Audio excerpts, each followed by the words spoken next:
What are the major pain points of AI in the regulated industry?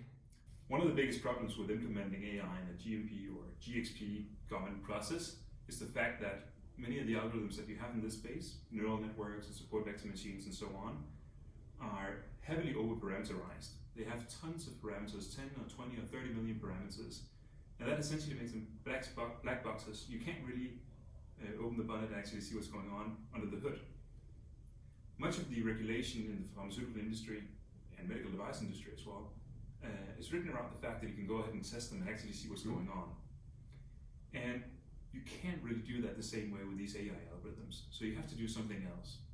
Well, you can't get around it. You can set up other types of tests according to GAMP and according to some of the regulations that are in the 21 CFR Part 11 and Part 210.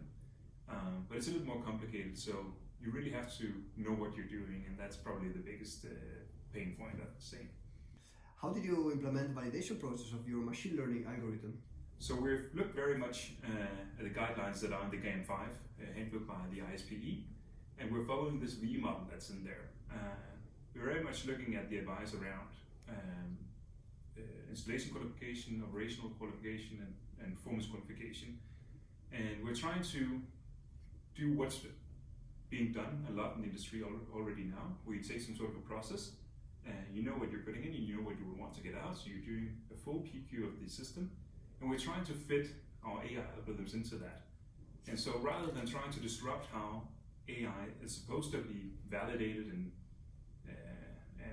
regulated and qualified and so on, we're actually trying to map the tools that we already have in our validation toolbox to these new technologies. And with the help of Epista, we've been able to set up an automated system.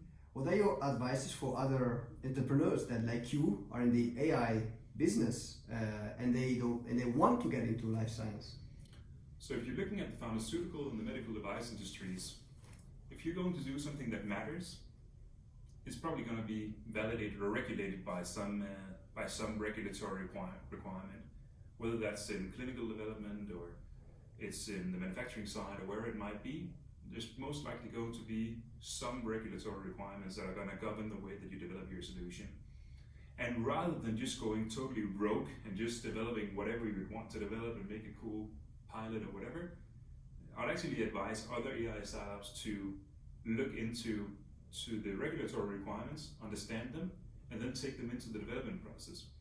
It's going to set you back a little bit in the beginning because it is going to be an extra burden, but right now we're seeing that it's actually paying off to take it in very early on because it allows you to design your development processes in a way where you'll be compliant from the beginning and you'll stay compliant all the way throughout your project.